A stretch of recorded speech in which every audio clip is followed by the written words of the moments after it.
O Cameroon, thou cradle of our fathers, thy holy shall reign in our midst the now repose. Thy tears and blood and sweat these soiled waters, on the hills and valleys once thy tillage rose. Dear fatherland, thy worth no tongue can tell. How can we ever pay thy due? Thy welfare we will win in toil and love and peace. We will be to your name ever true. Land of promise, land of glory, thou of life and joy our only store. Thine be honored, thine devotion and deep endearment forevermore. These are the words inscripted in our anthem, the Cameroon's national anthem. And these are the words we sing every day. We sung it when we were at the elementary, the secondary, high school, universities. In any state event, official event, the anthem is being sung. As often as it is being sung, it reminds us of the treasure that we have on our nation and that we should embed within our nation. Peace, work, fatherland happens to add to what we have already within Cameroon. And so, is that the reality on the ground when it comes to what we have been singing and what we have as peace, work, fatherland? In all this, accumulate the word patriotism. Patriotism defined as a love for one's fatherland in terms of promoting ideas that can be of developmental and benefit everybody. But rather, the reality is different as of 2022. Patriotism has been redefined in several quarters as a love for a particular party, love for those who give you money. Those who tend to criticize the system are called unpatriotic, giving names such as the Taliban, terrorists, destabilizers, just to name but these. O Cameroon, cradle of our fathers, thy holy shall reign in our midst the now repose. When we also look at this, we come back to the reality on the ground. How much effort has been done for us to live to the expectation of our national anthem? In the northwest and southwest region, there is an ongoing war, crisis, conflict, depending on which side of the aisle you stand.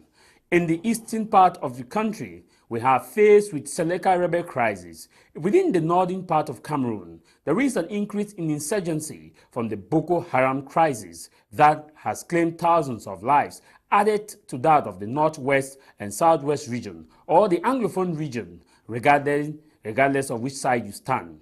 When we come within the inner cities of the country, we are faced with increase in prices of basic commodities. The common man finds it difficult to put food on the table. The increase in price hike has reached its all-time high in Cameroon, as today, to get a bottle of vegetable oil is like for an elephant to pass through the eye of a needle. This time around, you see it difficult for those who are also selling in cafeteria to have a cup of tea, which used to be sold at 150. Today, it is 200 and in some quarters, 250. These are some of the problems faced in Cameroon. We have the Tontina, the Sardina, the Bamileke, the Betis, the Ewondos, the Nordis, the Mouton, the Graphi, the Anglophone, the Francophone, just to name but these. These are problems plaguing Cameroon. But we have one thing uniting us. Is it not time for us to look at what Vision 2035 has and look at the road that we need to do in order to achieve this? Fixing Cameroon's problem in line with Vision 2035. What are the 5 things we must do? This is House of Commons with me, Tah Mai Javis.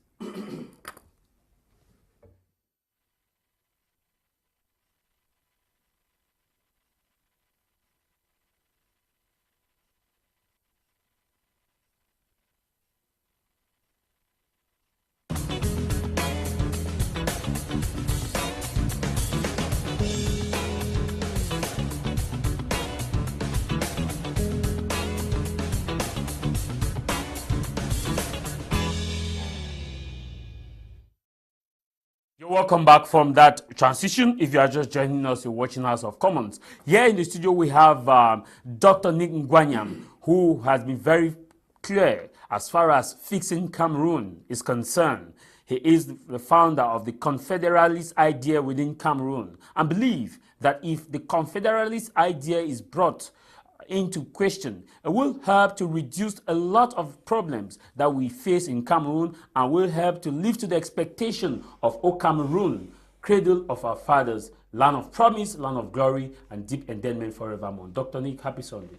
Oh, thank you very much, and happy Sunday to our listeners. It's a pleasure to be with you again. And today, I will try to be very slow and explain a couple of things because I want a lot of youths, especially those in secondary school and high school, to understand what I'm saying. Because we are a generation we are facing out. It's good that these youths should know what is right, what is just, what is good, so that they build their lives around them as they are taking up the power. They would know exactly what to do so that they'll be a lot better than what we are doing today. So I will take my time to explain a lot of principles and concepts because it's about principles and concepts. When we don't understand principles and concepts, we get everything wrong and we get everything mixed up and we get into a lot of trouble. So I will try to, when I'm on television like this, I imagine that I'm in an amphitheater, I'm giving a lecture, and that is the same spirit that I'm going to take today because we have a lot of problems with our youths, and the youths are going to be the ones to solve those problems with our help. And thank you very much, Dr. NICK Ngwamyam. Also, we have Nick Anu. Nick Anu, happy Sunday, and thanks for joining us. Happy Sunday, Tah Mai Javis. Thanks for having me here once again. Happy Sunday to Dr. Nick. Nice meeting him for the first time physically. Yes. And happy Sunday to my fellow panelists. Happy Sunday to fellow Cameroonians and listening to and watching us across the globe. And thank you we look forward to analyzing the Vision 2035, whether it is really a vision or a dream. We're going to look at the differences and then the projections of that vision and how we can contribute our own quarter to develop that Vision 2035. Thank you. Thank you very much. Also, we have Innocent Barozel. Barozel, happy Sunday. Happy Sunday to you, Mr. Javis. And I want to say that in line with Vision 2035, I don't know, I'm sure God will help us to do justice in this topic, particularly when, as Dr. Nick is there, they're able to do justice so that the government will actually know what they are supposed to do to make sure that we achieve that vision. Because actually this vision was made many years ago and nothing on ground is even showing that the vision will be achieved. This is 2022 and nothing has been done in that line. But thank you very much for bringing out this topic.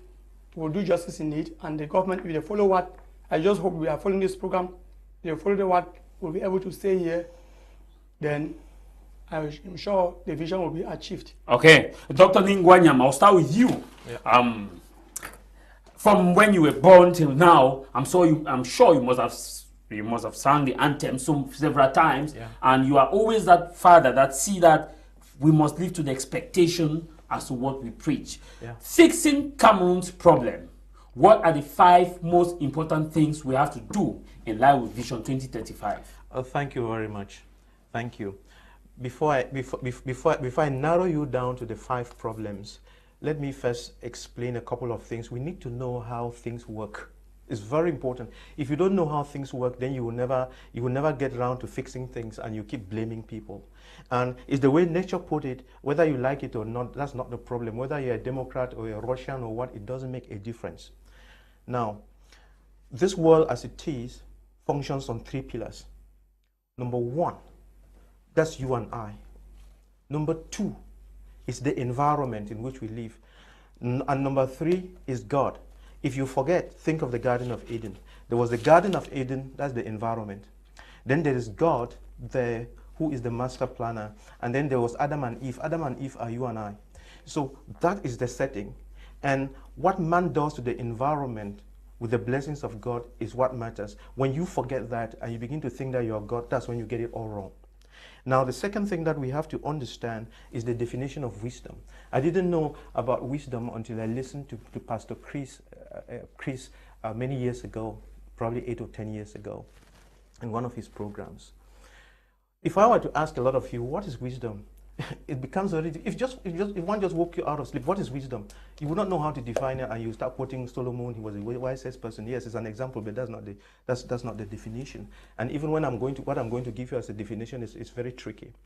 Wisdom, I put it in a mathematical formula. Wisdom equals information. When I give you information about something, then you get an understanding on that issue. That is 50% of wisdom achieved. Then you do something about that understanding, the information on the understanding. The doing part is very important. So wisdom equals information plus understanding is just 50%, and then doing is the other 50%. So if you notice, most of our problems, we have information, we don't understand it, and we don't do anything even when we understand. So we fail because we don't understand, and we fail because we don't do. And the next thing that I want to say is how the world functions and how systems function. That's the third one, and I will cite the problems. I want to lay this foundation so we know. When you take a country, a home, or any system, it functions based on four things. It's based on politics. Politics is the policies that run the thing. 2, the economics. Affect très sérieux. How do you earn money and how do you spend it? And 3, the development. And when you're talking about development, you are referring to 2 axes. The human capacity development, also referred to as the human capacity index in the system, and the logistics. When we are talking about logistics, we are talking about telecommunications, roads, water, electricity, name it. And then these 3 things are supported by the kind of education that you have had. If you've had a poor education like we've had for 60 years, all of those 3 things are wrong. So I wanted to lay this foundation and now go to cite the problems that we have, because we need to know the problems that we have so that we can know the treatment that we will now know the diseases that we want to treat. Number one, the number one problem in Cameroon that we have to solve is the Anglophone problem. That's problem number 1. Number 2 is the youth problems. Youth have got problems and we need to address those problems. Number 3, we have a failed education. Number 4, a failed, mark my words, I said failed education, failed economy, and a failed development. And if you just wanted to add a bonus, I will now add bad governance and a failed politics. Thank you. Thank you very much. I want to say a happy Sunday to you, Father Boni, who is watching us down there in Mutengene. Happy Sunday to all those of you who are taking your time to watch us. I don't know if Ayen is connected. Ayen, who is connected, happy Sunday to you.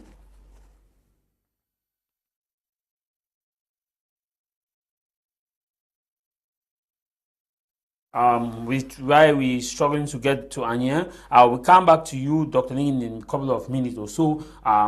There are issues that we've raised here, Nick. I'm sure you listened to Dr. Nick when he started laying down the foundation, and we'll come back to him to give us the point 1, point 2, point 3, how we can fix these problems. We are faced with numerous problems. First, the Anglophone crisis, as Dr. Nick said. 2, the youth crisis. 3, the education system. And when we look at all these contexts, there is a growing need for us to address some of the things that the government is not seeing. Like in these major cities, there's a crisis within the bike sector. The bike sector crisis is gradually gaining grounds with disorder everywhere.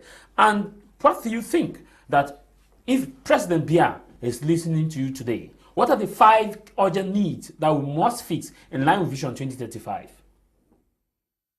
Yeah, if you look at the pillars that Vision 2035 was defined based on, like there are about 5 of them, like reducing poverty to a minimal level, becoming a middle income country, becoming a newly industrialized country, the consolidating democracy, and then enhancing national unity. These were the pillars that President Biya defined in Vision 2035 to hang on. That by 2035, these things are supposed to be achieved. Yeah, but if you look at these pillars and the nature of the country at the moment, you will see that the vision is just far from being achieved because of what we are witnessing every day. If you look at reducing poverty, looking at the poverty index of Cameroon, showing that about 30% of Cameroonians live below the poverty line. That's close to about 8 million Cameroonians if we are about 25 million, which is as bad as you can think. Talking of the country becoming a middle income country, there are principles, like we say governance is based on principles and pillars that you must follow them. It is not rocket science that you need to study before you know how to do it. That's what the leadership in Cameroon has made us to believe, that leading is rocket science, that any person, ordinary person, you don't need to understand, which is very deceptive. Leadership is based on principles, and you must follow those principles to achieve results. In Cameroon, we want to do it by the other way around, which is why we are facing these problems. A government in place is supposed to be a problem-solving government, but it is as if our government is rather creating more problems than solving them. Even the ones that we are looking glaring in our eyes, we are still being potentials to solve them, like the Anglophone crisis, the crisis in the north of Cameroon, that is the Boko Haram issue, the problem of poverty, the problem of the youth, as Dr. Nick mentioned, and so many problems of education. All these things are just problems that the government is supposed to be solving, but rather, we are not seeing them solving this problem. We are seeing them instead increasing problems for future generation, like excessive borrowing. Borrowing not to develop the country, but borrowing to maybe to spend, to buy expensive champagnes, and to go for exhaustive trips to Europe and other continents. Of course, if you do this kind of thing, there's no magic that the economy of that country will function. It cannot function. It is not magic. You must follow the principle and then implement them. And in order to follow the principle, you must have goodwill. There's no way you can lead people without having a goodwill. But are you saying there's no goodwill in Cameroon? Because President Biya has been there, and he has, in 2013, he made a speech that where he talked about administrative bottlenecks, and he talked about inertia, where he also cautioned his people that we need to stay on track. He as an individual may have goodwill, but he is not an island. He works with people. Those he work with, it is glaring that they don't have goodwill. Of course, ministers and every director in Cameroon, their role is, they are not increasing the growth of this country. They are just consumers. They have based the country like hunters. They become hunters, right? If you look at in the agricultural sector, you have like hunters and farmers. The leaders in Cameroon are rather hunters. They are not farmers. A farmer is somebody who plants in expectation of harvesting. A hunter is somebody who hunts down what has been, that was not there, created by him. That is the mentality of leadership in Cameroon, which we need to change. Leaders, ministers, directors, their mentality is to have it, meaning that when they come to power or when they come to leadership position, what they have, what they meet there, they depend on the budget. What they meet, they don't understand how they can use this to create growth. Okay. They understand only how they can spend this money. You've never heard in Cameroon minister giving account of whether they had a budget deficit or a budget surplus. You've never heard that. Rather, when you hear most of the time in parliament, they become surprised when they ask them certain questions. They become angry and agitated. So we cannot run a country based on this kind of people and this kind of principle. Okay. We need to understand that rolling a country is based on principles that we must implement and follow. It is not rocket science that you need to be somewhere or need to belong to the CPDM. It is not even a matter of party politics. It's a matter of good conscience, and knowing that leadership has an eternal perspective. It has an eternal consequence. If God put you somewhere, it is for you to solve a problem and alleviate people. And that's the same thing. That was the same thing Minister Paul Atanganji said in Kumbana, that every leader is appointed by God. And when he quoted Romans 13, that said, of course, every so leader if you is are not saying appointed by that God. to follow this principle, it means that God is the one who has put our leaders based on Minister Paul Atanganji's preaching in Kumba. No, that he used that statement as from a deceptive perspective. He did not use that as We'll be coming back to it. We'll be coming back to it. I don't know if Dr. Nick will agree with what you say about God putting leaders, because I think that... No, I'm not saying that. I'm saying that leadership has eternal perspective. I'm saying that... I understand. Yes, I understand. Whatever There's you a do... consequence. Yeah, whatever you do as a leader, just know that one day, if you escape the judicial system of a country, know that one day you give an account before the Almighty. Innocent Barozel. What are those things that we must address before I get to Dr. Nick? Yes, I want to thank you that when I saw Dr. Nick's name on the prayer, I knew that the prayer would be very good. I'm sure that I'm happy that he has laid the foundation. Yes, so now I want to just answer. To me, the first sector that they are supposed to DP on is agriculture. The government should make Cameroon to be self-sufficient. They should make Cameroon to be able to produce food that will be able to sustain the country, and if possible, export some. Because if you look at the situation now, and in life, all of you here will bear with me that, and even a listener, they will bear with me that, you, as a young man, as a young girl, you cannot start thinking of even renting a house when you don't have something to eat. You can even squat with your friends. You can even sleep in your uncle's parlor, your father's parlor, anywhere. But you must be able to feed yourself before you start thinking of renting a house. From there, you start thinking of building your own, getting married, all those things like that. So the first thing is that the government should first of all make sure that they invest in agriculture. If you look at, since they set the 2032 Vision 2035, they have been constructing dams, Long Panga project, all those projects, constructing stadiums, all those, they don't have any direct impact on Cameroonians. All that investment, which have used it, if they use it and subsidize the agriculture sector. Look at rice. All the rice that we eat in this country is imported either from Thailand, China, and other countries, Malaysia and other countries. Now the rice is there. Instead for the government to use all this money that they are using and chasing the wind, to take it to Ndop and invest, assist the farmers there to produce rice that at least we can consume in Cameroon. Even the Mbo plain is there. There is rice there, they farm rice there. For the government to do that to subsidize farming, they cannot. The one that they are only saying it, in short, to me, it's just like what the government is doing is just like somebody is braining again, because it's just they are just deceiving us. Because this project was made more than 10 years ago, that vision. Yes, they came out with that vision more than 10 years ago, but now there is nothing on ground. Even myself, when I'm saying like this, because the only thing is that you cannot start thinking of having an industrialized nation, having this, of which the agricultural sector, you cannot even feed your population.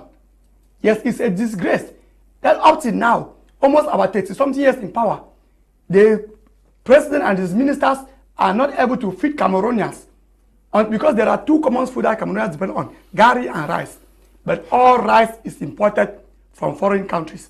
So the government should first of all do what? Make sure that they promote the agricultural sector, and they also help us to transform these goods. Like for instance now, bread is about 400 somewhere, Kumba bread, of which the quality is not even there. They have even reduced the quality, is 400 francs. Why? Because of a small war in Ukraine and Russia. I ask myself, that what if now there is war now in China? What if there is war in India? There is war in Thailand? It means that we will die in this country. But of which we have cassava here, that we can produce cassava bread, cassava cake, cassava whatever. So to me, the government should invest first in the agriculture sector. Okay. Yes. Like myself, I have a farm at Easy now, but I cannot go there. Because you go there, you see plantains there, but you only be able to carry a bunch. Because the distance of, there is no farm to market road. Because the distance for you to carry it to the road is very far. So which it discourages me. Leaving the paying transport and going there, which quantity will you carry? How many people will you pay to go to the farm to carry? So many, youth are not encouraged to even cultivate farming because there are no farm to market roads. So for government to encourage agriculture, there needs to be farm to market road so that youth can massively engage in agriculture and also encourage, because the agriculture sector is not attractive. Okay.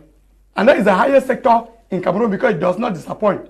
Dr. NICK Ngwamyam, in line with Vision 2035 fixing Cameroon's problem, for me, it is stated that Cameroon will move to a middle-income country. And let's look at this middle-income country too. The same vision also said Cameroon will be a nation of peace, unity, and prosperity. That same vision, peace, unity, and prosperity. And the same vision says they will provide, there will be effective regional balance, where resources will be equally distributed from all these areas. These are the three key things which you had earlier started laying the foundation from. Where do we start? One thing that I must say is when that document on Vision 2035 was produced a couple of years ago, I took it and I took the time to read through. And there was one thing that I realized: that document is wrongly written, not properly done. Dr. NICK is Cameroon head of state, who has professors beside him. Yeah, that's right. He has professors behind him. Speech writers. Let me explain. If you have read the book, why A students work for C students and B students work for the government, a book written by Robert Kiyosaki. Yeah, Kiyosaki. He is also the author of Rich Dad Poor Dad. Then you would understand exactly what I'm saying. That document, Vision 2035, was written by civil servants. If the document was written by entrepreneurs, it would be different. But it was written by civil servants, it's written by administrators, it's written by professors. And the book has to be written by entrepreneurs.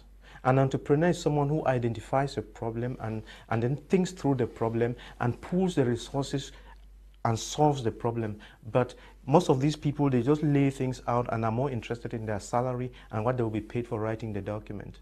Another way of putting it is this: if we had asked, let's say, people from Malaysia, some people from Malaysia or South Korea, Japan, Israel, or Germany, to look at Cameroon, do a survey of Cameroon, identify our problems, and tell us how to get to 2035 or how to emerge and become a middle-income economy, the document will be completely different. Because when you read what we wrote, it doesn't tell you what you actually have to do to get there. It's more of politics. It's more of just talking. It's more blah, blah, blah, blah, blah. You know, I first told you that wisdom is when you have information and you get understanding and then you do. If you go and take that document and read, you will not see what has to be done. It's absent. What are the effective stages? What will you do on day 1, 2, 3, 4, 5? That's why when we look, I think that this Vision 2035 has been around for about 10 years. 10 years, and we are just counting 13 years. 13 years. The question is, we have done half the journey, right? What exactly can you put on the table? What is palpable? What can you touch as concrete results? What have you done? Because even in the first talk about peace and stability, but we are more into chaos now. Good. 10 years before. Because nobody, you know, when people talk about peace and stability, they don't actually know what they're talking. They're just throwing words out there, all right?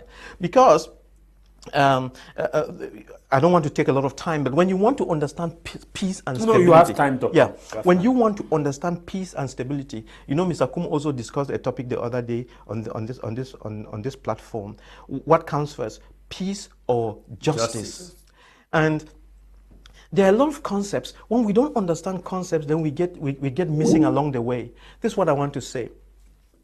Peace is not something that you can decree.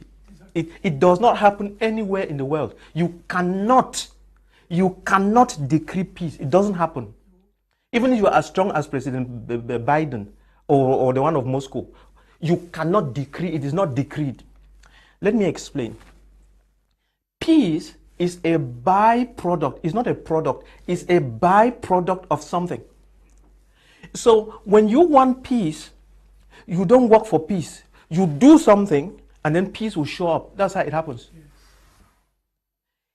If we are looking for peace, What we do is we don't talk about peace. We don't have seminars about peace. No. Peace, for you to have peace means you did something. And that something that you did is not talking. Yes, talking to lead people to do something is about doing something. Let me explain. Give an example. Peace is like smoke. When you see smoke, you can swear that there was a fire. So peace, so smoke on its own does not exist. Peace on its own does not exist. Peace is like smoke. Smoke is a byproduct of fire. If you want smoke, make a fire, then you will have smoke. So if you want peace, do something concrete. Give people food to eat. Give them a place to stay.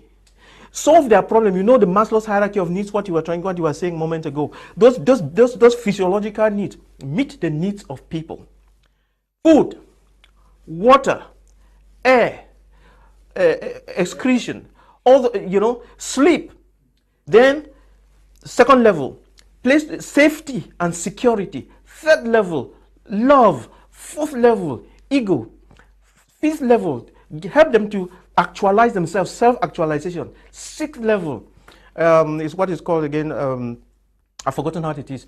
But at the sixth level, you become more spiritual and care more about people. So you must meet the needs of people. So if you want peace, put money in the pockets of youth. That's how it is. Yes. If you want peace, I'm trying to summarize it. Put money in the pockets of youths, not in the pockets of big people. The question is, what do you have to do to put money in the pockets of youths? Not in the youth of some people. I mean, of the youth, of children of some people. In the pockets of all children, beginning from the south to the north. If there's Boko Haram problem in the north, it's because the children are poor. If the Anglophones are fighting those children, it's because they are poor. And then even when we say people in the south, yes, in the south, even in the south, in the south, it's just a pocket of a few people who have the money. But the youth and the women, they are very poor. There is an issue of poverty.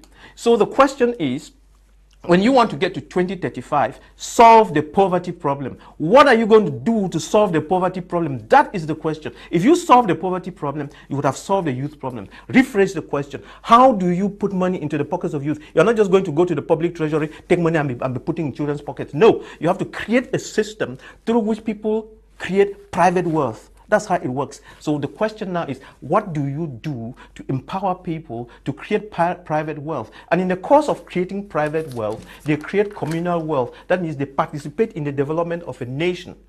And that's why now I was saying that our education has failed because we have not trained people to be able to create wealth. That is the problem. I'll be coming to education because I will come to the point you enlisted gradually, because you have talked very much about the issue of peace, which you elaborated that money should be put in the pockets of the youth, not through liquidity, physical money, but through creating sustainable projects and avenues where you can benefit and create private wealth for development. Ayen, I don't know if you're connected. Happy Sunday to you.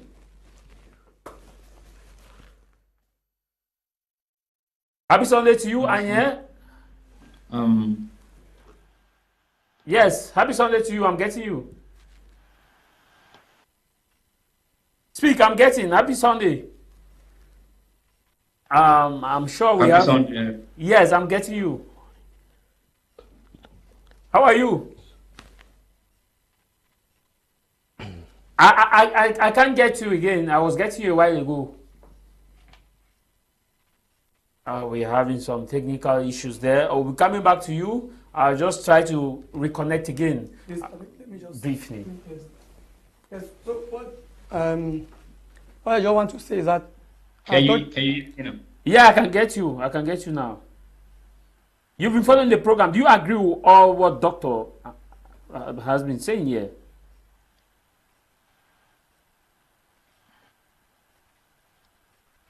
Hello? Hello. Yeah, I'm asking, do you agree with what Doctor has articulated here? Were you following the program? Oh yes. I've been listening. I've followed what Dr. Dick and say. Oh yes, yes. Actually, I actually agree almost everything he said. Okay. How do we fix Cameroon's problem now? Sorry? How do we fix Cameroon's problem? The 5 things you think we can do to fix Cameroon's problem. Because Dr. Nick has articulated that we have a political crisis, we have the education system.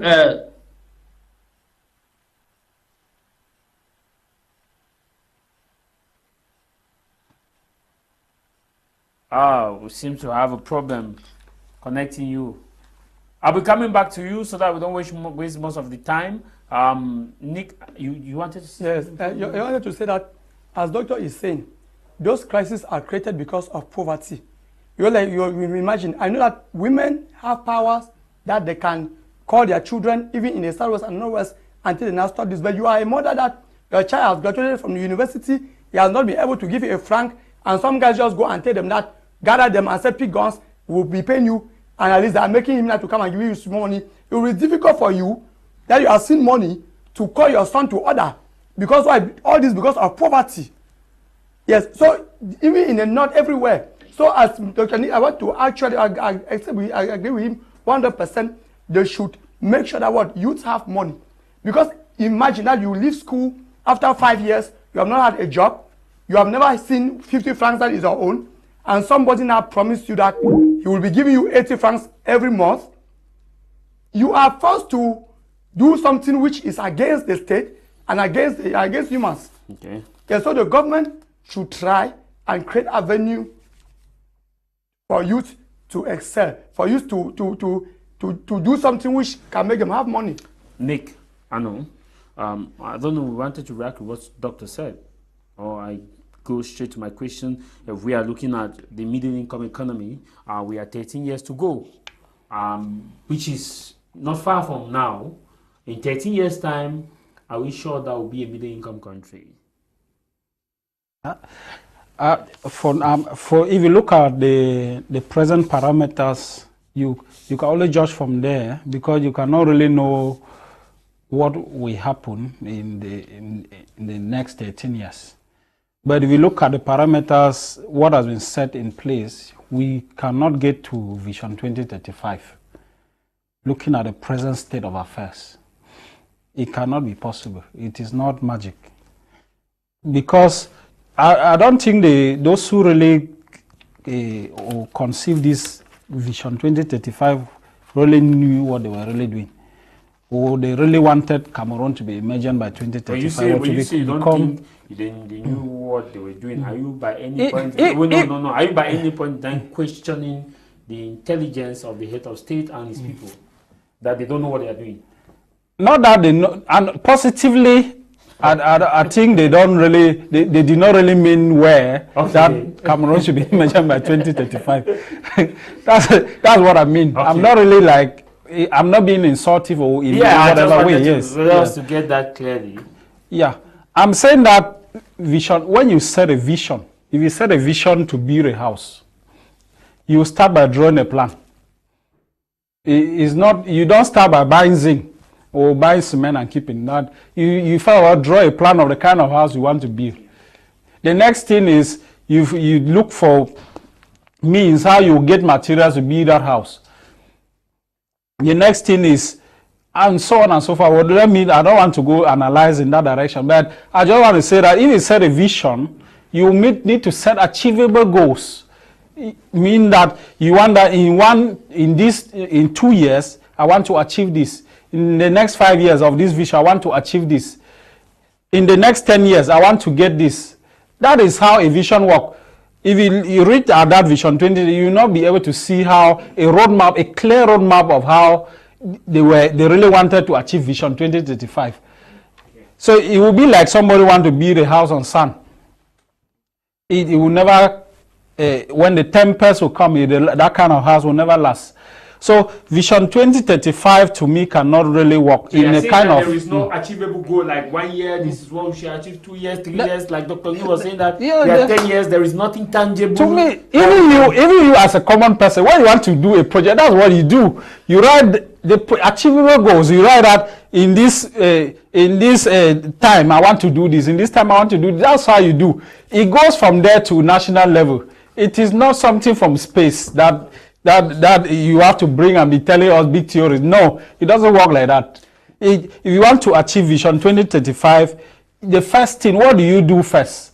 The economy, you want to get to a middle income economy. In Africa, we have one, Ghana. Ghana is already a middle income economy. So it is not an African affair. It means that if Ghana can do it, we can do it. Rwanda will soon get there. Tanzania was there also, even though with the bias of the World Bank and the rest, they don't want to declare that it is a middle income economy. Rwanda, I don't want to. A middle income country. Yeah, I don't want to go into that. They had a Vision 25, yes, and they are achieving it.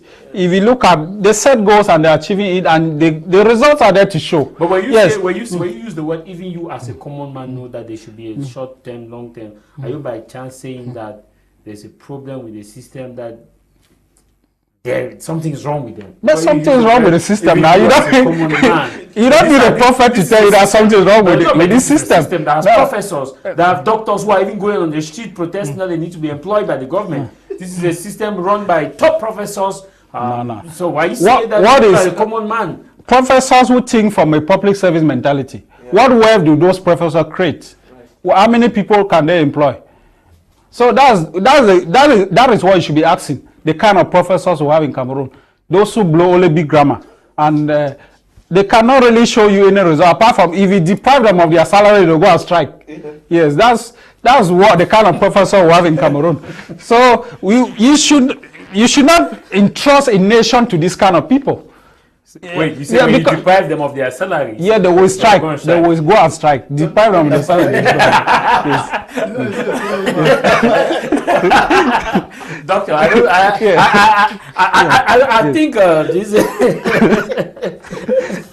So you cannot have run a country. You cannot expect to. Whom if you suspend their salary, they go on strike. Yes. You cannot run a country in this manner.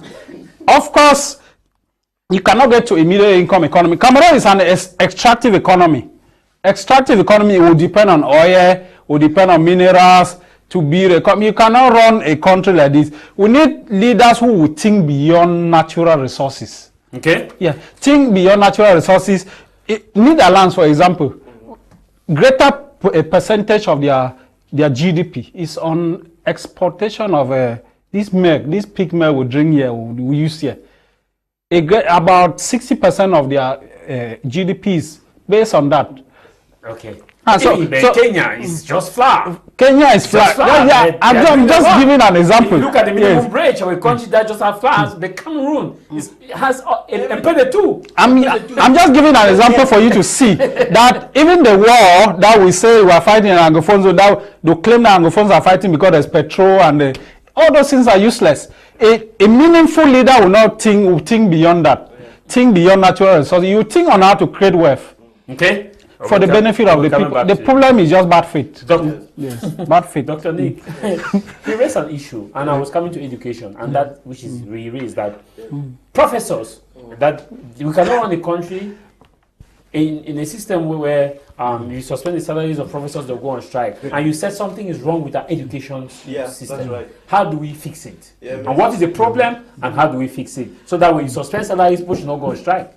When Mr. Adler was speaking, I was laughing and I made a comment just so that we laugh. I said, thunder fire when you mentioned that. And in reality, it's not a joking matter. If you think he's lying, let's just go out there and suspend the salary of all the teachers. They'll be fire on the street. Why? Because you have professors who don't think out of the box. Yeah? You just go and lecture children on subject, then you go around the president, mess him up, blow hot air. No. You see, that book, I would like all of us listening to this program to look on YouTube, go on YouTube and check for why A students work for C students and the B students work for the government by Robert Kiyosaki. Listen to what is said in there, and then you have an opportunity to get the book, read the book, and if you understand that book, nobody can beat you at anything. You see, you will be surprised to know that some of the poorest people are professors of economics. The question, let's rephrase the question. Why is it that you have professors of economics that are poor? If what they are teaching is right, then we should see that the richest people on the street that we have in our communities are professors of economics. Yeah. Then there's this other one, students who have studied MBAs. What's wrong with students who have studied MBAs that they don't thrive, they don't succeed? Why? And let me continue to extrapolate this. You know, I kept asking myself the question, if we go back to West Cameroon and check our records for the past 30, when I say West Cameroon, I mean Northwest, Southwest. Check our records for the past 30 years. And look at all those students who are graduating with 10, 11 papers at the O level, 4, 5 papers at the A level, 25 points, 30 points, 100 points. Let's gather all of them and try to find out their economic impact in West Cameroon. It's not there. So there's a problem. There's a problem with the type of education we're having. We've just been thinking that just when you go, you have a master, you have a professor, this, that's it. No, we got it all wrong.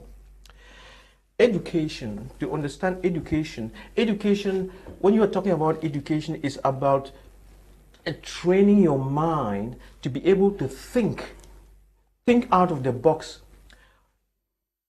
You know, diagnose problems in the community, get an understanding of the problems, and then solve the problems. Do something about it. That's how it goes. So if you are going to have an education which is limited at information, it's not different from you listening to the radio news or going to the church and the father just preaches to you, preaches. That's why most Christians don't change. You go to church, father just gives you information, pang, pang, pang, pang, pang. You don't internalize it, you don't understand. And on the field, in the home, you don't do anything to live what they told you. So 60 years afterwards, you are still an eternal baby. That's what is wrong with us. Our education does not take us from a point where we are given information, where we understand, where we can use that information to understand our problems, and then practical skills to actually solve them. If that education had been laid out like that, then our children would have been able to create industries. You know, like Innocent was saying a moment ago, agriculture is the key. When you take a country as successful as the USA is the first economy. The second economy now is China, and China is threatening to beat the USA. There's something peculiar about these countries, and take Russia as well. It is their agriculture. I understand that the Chinese agriculture accounts for about 50% of their GDP. Can you imagine? The rice, the wheat, the barley, and things that they grow. And they have a very huge desert over there.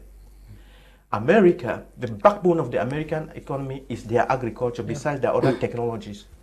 Take away agriculture and they collapse. And I became acutely aware of this because about a month ago, after the presidential elections in France, somebody was commenting. I think I listened to him on YouTube, and he had very nasty words for President Macron, and he was saying that Macron had allowed the agriculture in France to drop, and therefore that was killing the nation. So agriculture is the backbone. And when we are talking about agriculture here, it's not this thing that our mothers are doing with a cutlass and a hoe. Please, when we say that youth should go to agriculture, people should go to agriculture, please take it out of your minds. We're not talking about that hoe and cutlass that we knew in our village. That's not agriculture. That's primitive agriculture. We are talking of industrialized agriculture, agriculture in which technology has been injected. Second generation. Yes, second generation. In agriculture, where you are using machinery to produce, using technology to produce. And then, when you produce a lot, you transform it so that it doesn't rot as we have a lot of post-harvest losses, right? Yeah. Yes, it's that transformation. And once we have transformed it, we put it in our shelves and we sell. And we can export to other countries. Matthew, go into our supermarket shelves, okay, in Douala here or anywhere. 95% of the things that you will see in a supermarket, I don't want to call names, 95% of them are imported. Yeah. That's wrong. That's wrong. Until we begin to change that. And then the beautiful thing that the beautiful story I have for you is that wheat can grow in Cameroon. And wheat is growing in the northwest region, wheat is growing in the west region, wheat grows in Adamawa, north and far north. So we are going to be growing all the wheat that we need. We are going to be growing the barley for making our beer. We are going to be growing the sorghum. we are going to be growing the apples, we are going to be growing about everything. God has blessed us so much, but unfortunately we are not wise. Thank you very much, Dr. NICK Ngwamyam. Also, those of you watching us from different parts of the country, I want to say happy Sunday to you. Happy Sunday to all those of you watching us within Cameroon. And we'll take on some few messages. This one which it says, happy Sunday to you. Nice program. Dr. NICK Ngwamyam just nailed it. When I saw the program, I just knew I was going to learn something. And Dr. NICK mentioned the aspect of putting money in the hands of the youth, not through physical money, but by true project. I think this is something that the government need to implement. But I would really wish that Dr. NICK was the commander-in-chief. Then Cameroon will become like obedience in Nigeria. That is Peter Obi. I thank you very much. This is coming from Edmost in the United Kingdom. This other one reads, it says, a happy Sunday to you, all the members of the panel. I want to salute the effort of the young man who talked about suspending salaries of professors. They will go on strike. I think this is what we need to restart the country. Maybe the president can suspend the salary of all the professors and for them to show what they have been able to do as research to develop the country. This is coming from Susan in Yaoundé. And this other one reads, it says, the issue about suspending salaries may be a joke, but I think this should be something that we should start looking at within the professor rank, because they are not doing anything in the name of professors. So they should show us what they have been able to do as research, and so that we don't suspend their salaries, because as of me, Vision 2035 cannot be achieved if we don't look at aggressive measures. This other one, it says, happy Sunday to you. I think I like the issue that was mentioned, Innocent. Also, I talked about agriculture. Agricultural schools are not even training the second generation agriculture technicians we need. How many mechanisms do they have within their school that they also train agricultural technicians? I think we can borrow from China and invest in agriculture. This other read, it says, nice program, please. We really have learned a lot from the panelists, especially suspension of salaries of professors. This is a very good point. Let us thank the head of state for suspending salaries of professors. This other read, it says, this one is coming from Manyak. Manyak says, please don't suspend the salaries of teachers. Suspend only those of the big professors so that we see whether they will drive without their luxurious cars again. Thank you very much. I think a lot of people are focusing more on the suspension of salaries than on the crux of the matter. He was not saying that we should suspend their salary. He was just saying that you cannot run a system where everybody is salary oriented, that everybody thinks that it must be at the end of the month, and that we cannot create wealth or so. I want to come to you back, Innocent. Innocent, you had looked at this issue. We are also faced with crisis within Douala. When I talk about crisis, I'm talking about the increase in basic commodities. Where you go around, you see that the price of basic commodities have increased tremendously. And people are blaming it on Russia-Ukraine crisis, which just started in February. But before February, we have had these prices already increased. Yeah, let me just first comment on that salary suspension. You see that most people are commenting on it. And that is the reason why they are angry. That is the reason why crisis cannot stop in this country, because the way they see how much professors, like the Minister of Higher Education is a professor. Most of those ministers are professors, but they are not doing anything in their ministry. They are not doing anything to help the nation. So that when money is going into them now, and most graduates now are idle, they don't even have any income. There are some of them that are really industrious, but the government does not give them the conducive environment to excel. They are angry to an extent where when they see an opportunity now, even their brothers or their sisters are engaging in something that is not good, they cannot caution them. That is the reason why you see most people are commenting on agriculture.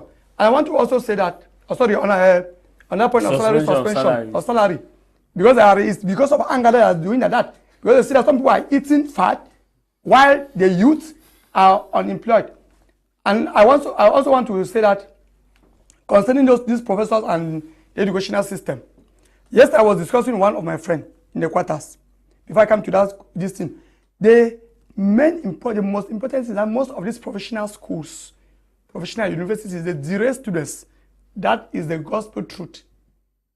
They derail students because when you are coming there, they train you that, in short, I even saw some After this, you will go and work in the United States.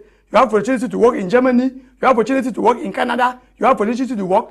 There is no one. There are just few who will tell you that after this you can create wealth in this country. So now they are being trained on that mentality. By the time they come out now and those opportunities are not coming, they are frustrated. Like myself, I started doing that in the University of Boya. My brother said, no, I went to a professional university, but I love the orientation that they gave me. They gave me that, please, we are not creating you, we are not making you to live and look for a job. We want you to live and create wealth. And by the grace of God, I grow with that mentality. I wrote my first book, the book you had, the doctor said, Rich Dad Poor Dad. I've read that book, Think and Grow Rich. I've read many of them. I came out with my own book, which fetched me hundreds of thousands when I launched a book. And even now, I cannot stay without having 1,000 francs. Immediately, I just stay like that and just think of, I just pick one and go around. I must have something before I go back to the house. Yes. And even again, also now, I have those that are employed. Although I'm not actually making profit, but I know that with time, I will be making profit. That I paid them because of that mentality that they gave me. I'm not a government worker. Yes. Because of the mentality. So it's very important for these professional universities to be training people. Because I was asking somebody, how can you be teaching entrepreneurship? That you don't even, because entrepreneurship is to take risks. Somebody who can take risks. When you are buying to sell, you are not sure whether people will even buy, but you are taking the risk to buy. But you will be teaching students entrepreneurship, of which you yourself, you are not even an entrepreneur. You have never thought of buying bonbon and reselling. Yes, and reselling. How can you be teaching students? Because it's not good. So some of these professional universities, and even in secondary school, because now the entrepreneurship is in secondary school. These schools, they should make sure that they employ those that, if possible, go to a company and see somebody that is a director to come to the company, to the school rather, and give to, you see that those students will gain something from that person. If you are a lecturer and you are teaching students, that is good to invest, and you know that you have even a small business somewhere, they can tap from you. But you are only saying, because you do that, they think as if it's a myth. Then they are asking themselves, some might not even ask you boldly, but they will ask, but this man is saying his business is good. But he's working in the government now. He's a government teacher. Why did he not do business? Business is good. Why is he not doing business? Yes, why is he not doing business? So after this, let's just go and write concours. And when they write concours, they continue having a civil servant. Civil servants can never do anything. But there are people like Dr. Nick. I admire him a lot. I've been watching him. I'm happy that I meet him today. I know that he's a director of St. Louis without any advert. But you have just advertised St. Louis now. You have just advertised St. Louis. No, I said without advert. I said without any advert. Because since I started seeing him and he was talking, I've been following him. He doesn't know. I follow him. I know. I can tell him more about his school, more than him. Yes, because I'm a marketer and I do research. I know that St. Louis is a school. I'm sorry. I know that he is somebody that can excel because he started from here. He's from here, and he's excelling. I see students who are from there, the way they excel. I know that people like him, the government needs to call them or identify them. Technocrats, bring them up. They must not be in CPDM or SDF, and bring them on and say, okay, where can we go from? Let us read some Facebook comments. All those of you watching us online, I want to appreciate your comment. This one with Dr. Nick. At this point, I appreciate your concept analysis on peace that goes back to what Reverend said on board. Justice comes before peace. This other one reads, say peace is natural. It comes on its own without condemning it. This one say, when you assume your nation, this one is coming from Tambu Bless. Tambu Bless say, when you assume your nation need improvement, when you assume that your nation as it is obsolete best, you are inadvertently burying your nation alive. For a nation that assumes self-proclaimed supremacy is the only inferior nation on earth. This one, which is coming from Tanifo Dean on Facebook, says Vision 2030 35. It's a political propaganda. I say so because instead of moving forward, every structure in this country is moving backward. This one read, it says, happy Sunday to you guys in the studio. Dr. Nick, God bless you so much. You have truly inspired us this Sunday, and I think that one has to borrow from what you've been saying and make the nation a better place. But the sad thing is, the government is not watching. And thank you very much. This one reads, this one is coming from Romeo Ashu. Say happy Sunday to you all in the studio. From Ireland, Professor said, happy Sunday to you all from Ireland. Professor said it said it all, just to extend the issue of economic professors who are teaching the economic with the impact in the society, which means the country will have no financial growth. Where do they think their salaries will be coming from in the future, given that more professors will be graduating and will also need employment? I take on now those of you who are sending us your WhatsApp message. Let me start with you. Ayen, who was supposed to participate in this program because of connection problem. Good afternoon, all in this, to you all, the panelists in the studio. I have been following the discussion. I agree with almost everything that the panelists have been saying. They are consistent with the diagnosis. This is coming from Ayen in Turkey. Happy Sunday to you, wonderful program. It is so shameful that we have leaders of ministries that do not have any vision. They have degrees but are you cannot use the word now, to their population. What plans does the Ministries of Agriculture and Trade have in Cameroon?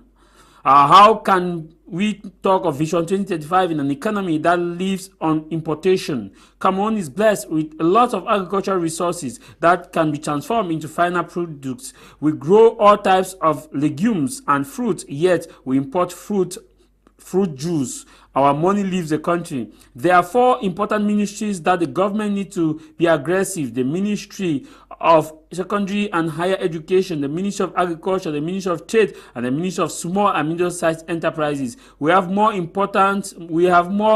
people appointed to post to lead ministries with no vision, no plan. Each of these ministries need to make public their 5-year strategic plan, their annual plan before the Cameroon people, and the plan to be debated by experts in each domain, locally and internationally. Then we expand to other ministries. This is coming from Bianca Levancliff in Switzerland. This other one read, it says, happy Sunday, Mr. Javis. Stop wasting our national time on Vision 2035 because that was an electoral trick to win an election with no intention to do anything but rather to be reacting on anything that comes within the course of the tenure. To me, I see Vision 2035 as a sweet lie to convince a girl to fall in love with you. This is coming from Ernest in Dubai. Good afternoon to you all in the studio, the hands in Eden in Yaoundé. Please, all the salaries of these uneducated,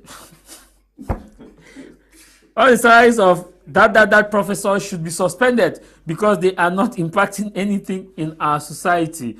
Please, you cannot call professors uneducated now, my man. They are educated professors. Yeah, they don't apply it. Because of time, we may not read all of the messages. We have close to 25 minutes left for the program. Again, maybe I start with you before moving to Dr. Nick, who spoke last, Ninosen, right? Okay, I come back to you. Where do we go from here? You have stated and you have created a myth and a discussion online which may be very, very dangerous about the suspension of salaries. And a lot of people tend to be going to that direction, that there is need to suspend salaries of professors so that they can rethink and that they should show proof of what they have been doing so far. And somebody just wrote a message that we'll be employing more professors who will need money, more literature professors. What do you go from here? So the first thing about redemption in Cameroon, of course, we can redeem every situation. Like we can redeem Vision 2035, maybe redefine it. You redefine it in a vision that will be sustainable and it will be achievable. It doesn't mean that if as some people are reacting that it was just maybe political slogan. Somebody may say something that maybe we can use it. The person had bad intention, we did not really mean it, but we can use it and then redeem it. like 13 years, a good leader can use that, can redeem this that vision 2035, and work a good, meaningful leader who has the will of the people at heart. So the first thing in Cameroon is leadership problem. If you look at the structure of the country, the structure of the economy, the leadership structure, number of ministries, if you want to get to Vision 2035, you must trim down these ministries to maybe just about 15. Because a lot of these ministries are just useless. That you don't know what they are doing. How do you call a ministry useless? Like, that, of course, what impact are they creating? Administration that have been fighting so hard to unite the country. We have the Ministry of Decentralization, though 26 years after. You don't need to fight to unite the country. You need to do the right thing and the country will be united. It's the same thing like in a family. You don't need to fight to unite the family. Do the right thing, the family will be united. So a lot of these ministries are just useless. I mean the word, they are useless. I don't need to name examples here. What are the uses of 50-something ministries in Cameroon? And in those ministries, you have ministers of state that are equivalent to a minister. But it's part of Vision 2035 now, because Vision 2035 says that, let me read you point 3. Point 3 of Vision 2035 says a decentralized administration at the service of development. Decentralized, yes, but those like create more ministries. But we still do all the documents in your own day. The ministries are just there to, they are just consuming ministries, meaning that they run on a budget.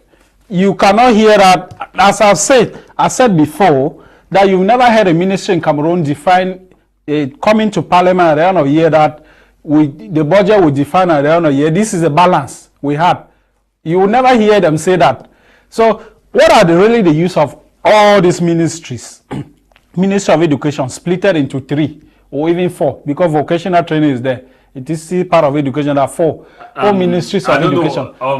Father Boni, our brother Broni, has been struggling to participate in this program from Mutengene. He is a reverend brother of the Roman Catholic Church. Brother Boni, maybe I get you on call. Happy Sunday. Thank you so much, my brother.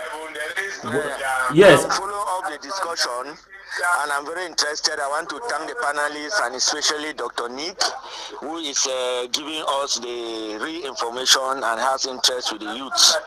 And I think that, as I said before, and I've said in other places, the system is such a way that it has only the personal interest. But my worried about the youth is that, doctor, is that these elderly people, can those of you who have seen the other parts of the world and you have been struggling to build, my community where I live in Mutengene and I work in Boya, you go to an off-license or you are passing on the road, you find young people between the ages of 30 and below, they have beer in front of them. They are buying whiskey for 50,000. Somebody, we have what we call a welfare economy.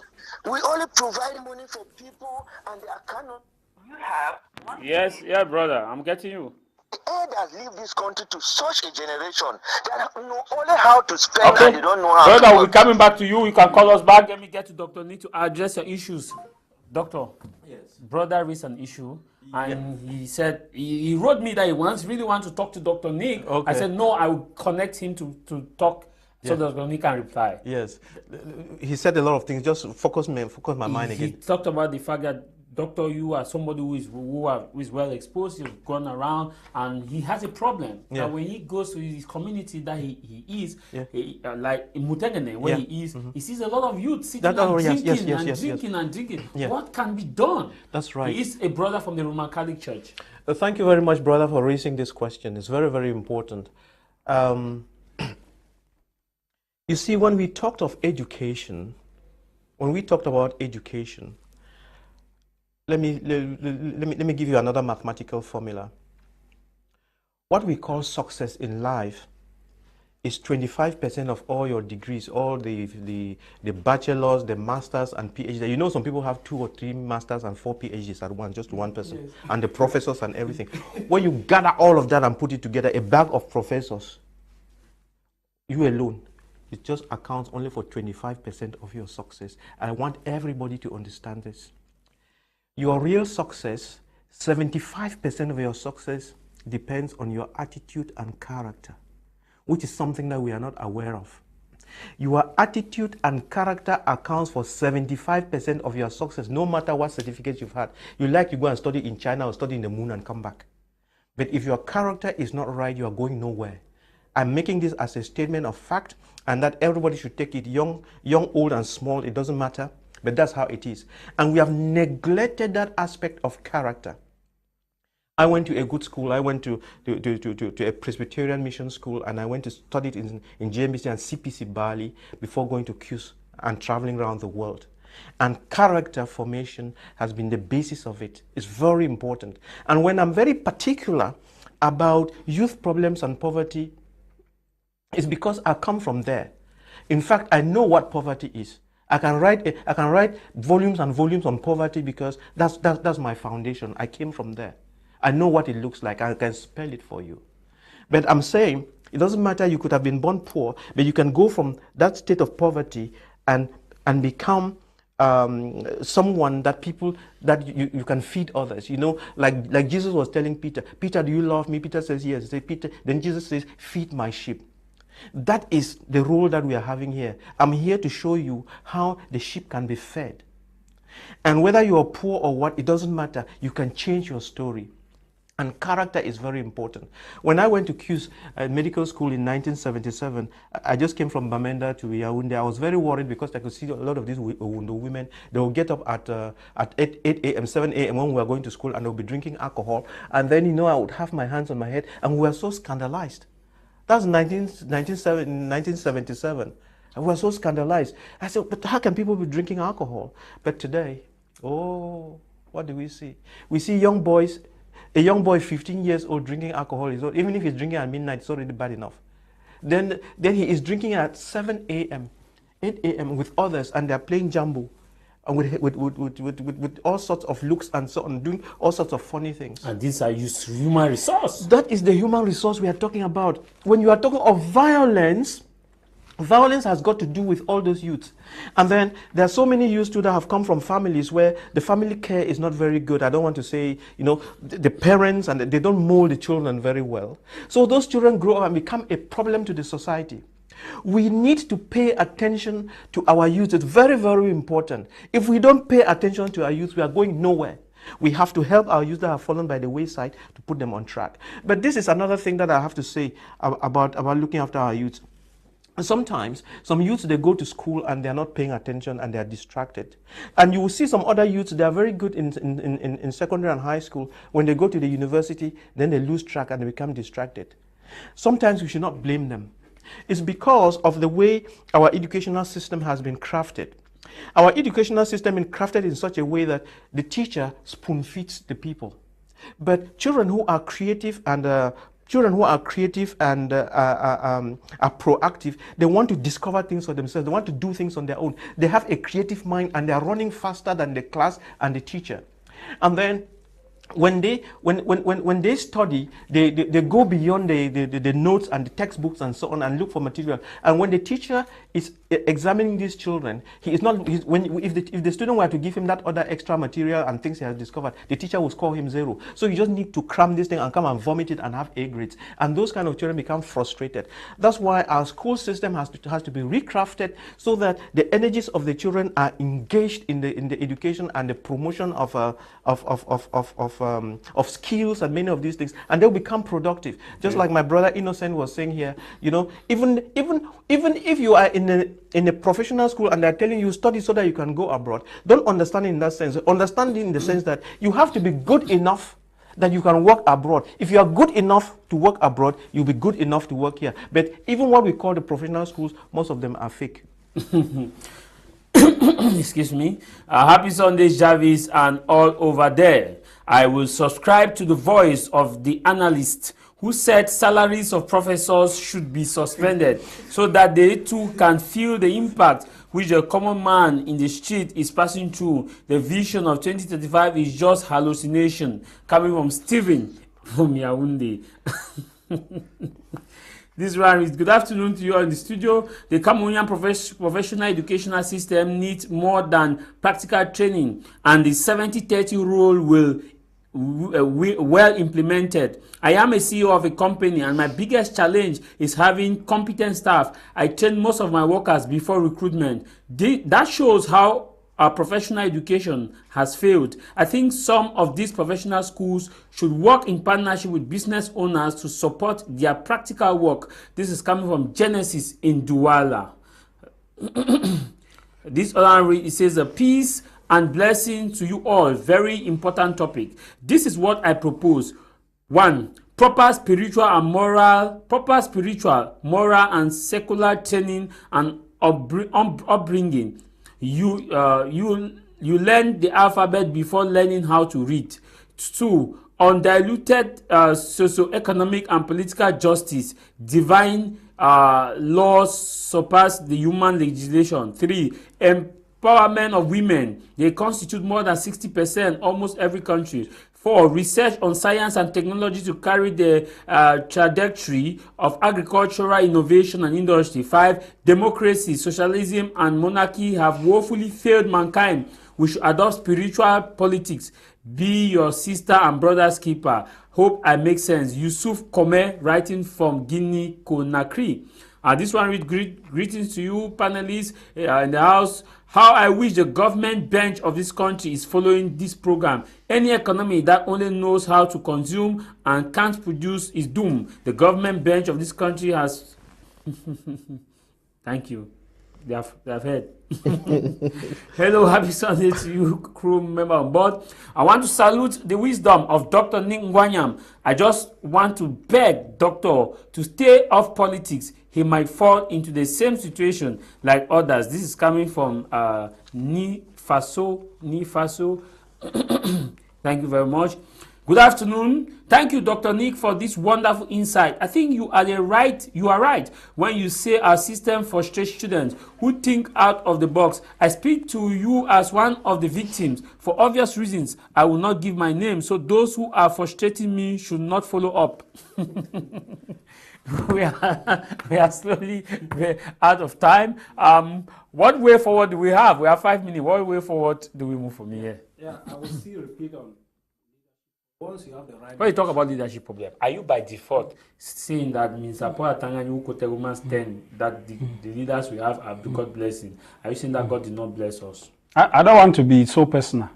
I'm just observing. Leadership in Cameroon is a very huge problem, and in every situation, in Africa in general, once you have the right leadership in place, what we have in Cameroon, we have rulers, we don't have leaders. Because if you want to go by the definition of what a leader is supposed to be, all these ministers, directors, they don't match that. They don't match who a leader should be. A leader is somebody who shows the way and follow the way. But we have leaders in Cameroon who push the people forward and then stand behind. They use the people as defense. So if you have the right leadership, they will be able to solve a education problem. We are talking about professors. We are talking because look at the young people that are in the hands of professors. If these professors were right, or were thinking out of the box, thinking out of salary, the impact they will have on these children will be great. They will impact the children not to have a bureaucratic mindset.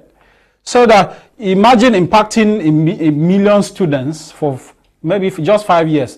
Not to have a bureaucratic mindset, is going to have a multiplier effect on the economy, and you are going to be solving the education problem. If education problem, you can solve it using the good examples, the Indian, the German model. But in Cameroon, we are forcing everybody to go academia. I'm a teacher myself, but from what I've observed in the field, you force students to go academia. If you go at the German model, they start identifying who is technically oriented from maybe when you're in Form 1. Before you get to Form 5 and write O-level, they divert you directly to the technical field. And the A students, they go into research, academia, if they are good at thinking theory, reproducing theory, they go into academia. Not forcing everybody go to the university and then they are thinking research. And thirdly, about education, most of the research we do in Cameroon, go to any defense you see. At the end of every defense, they will write a recommendation. ask a question whether those recommendations are ever follow up. Never. They never follow up. I mean, at those defense, you don't see, there's no link between what they're researching and what is applied in the field. If you are doing research on agriculture, during those research, during those defense, you don't see entrepreneur, you don't see agricultural developer and the rest. Are you saying we are fortifying data? Fortifying? Data. Fortifying data. Of course, that we Cameroonians are good at that. That is the you don't. But you say there are so many defenses. That nobody do the follow up. Yeah, there's no follow up in what they do. We are out of time. Good afternoon, Mr. Javis. Thank Dr. Nick for enlightening us. I want to say that those that were tricked at the major national dialogue are Southern Cameroonians and not Anglophones. Thankful Vitalis. Good afternoon. The so-called Vision 2035 is just a political slogan by the CPDM party in order to maintain itself within the system. Thank you, Vitalis. Where do we go from here in Fotoh Barozel? Yes, I want to say briefly, we're out of time. Yes. I don't know, these guys in this country who call themselves leaders, who call themselves leaders. Yeah, when you say this, who these guys in this country who call themselves leaders, I don't know. It's as if they have another country that they want to destroy this country and go to that country. Because since 10 years ago, this is remaining 13 years, they have not done anything feasible. You have not seen anything that this is what they are saying. Because any goal, your vision must be smart. It must be specific. It must be measurable. It must be attainable, realistic, and timely. But they have not achieved anything. I'm talking about the youth. To be sincere, the youth of Cameroon are disappointing. Okay. Yes, they are disappointing because immediately you give an opportunity, they squander it.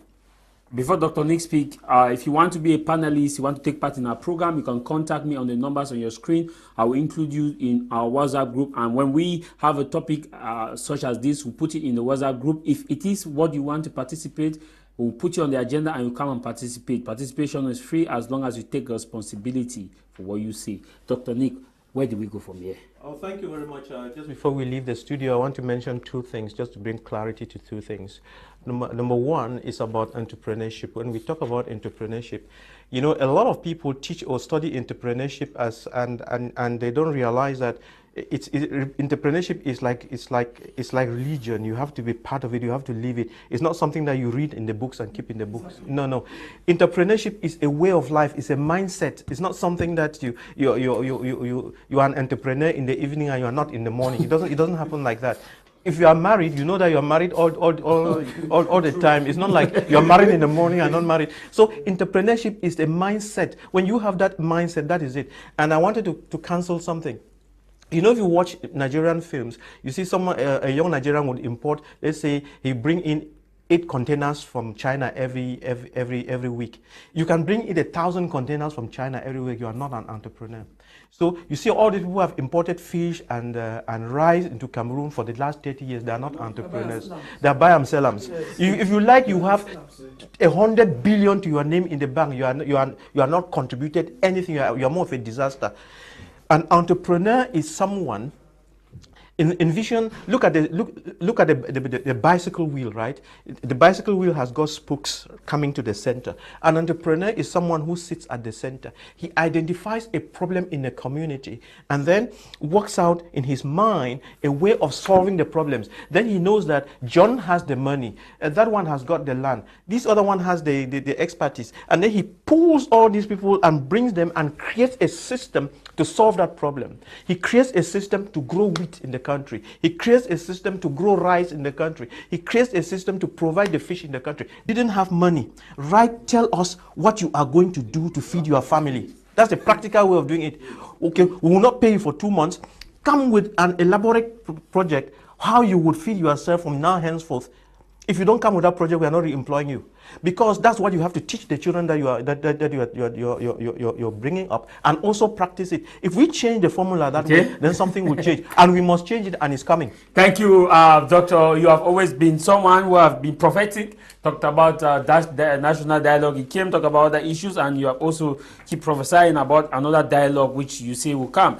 We are out of time. You want to participate in this program, you can get to us on the numbers on your screen. You can be a panelist here. We'll bring you to our program. I will include you to our WhatsApp group. If you want me to include you, you send me a number and your name, and you have to be Republican, respect people's personalities and who they are. And this program comes every Sunday at exactly 12 to 1:30. In case you missed today's edition, hook up next week edition. And as I leave you with this, no matter the matter, what matters is your matter. And what should matter for you is that you should be an entrepreneur, not a buyer and seller.